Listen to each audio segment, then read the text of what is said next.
Life can be tough sometimes with problems and situations popping up from time to time that we have to deal with.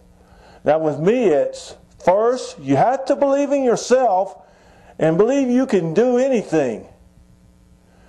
2, I always give 100% effort in everything that I do.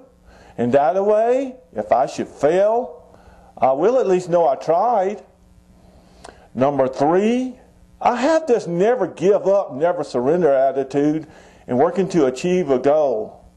I am relentless, tireless, no matter how long it takes.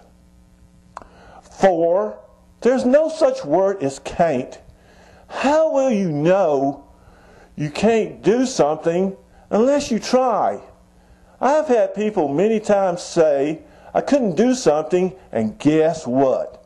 I managed to do it somehow, some way. 5, in dealing with a really hard problem, I will shove it into the back of my mind and my subconscious and work on it while doing something else. You can do that. Anyone can.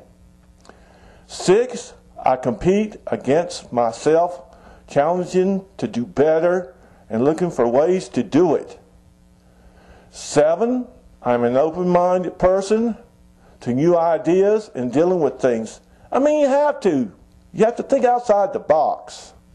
Life is what you make of it, people. Don't let anyone discourage you from doing anything. You've got to have that can-do attitude and charge ahead. This is Jay Herod. Thank you.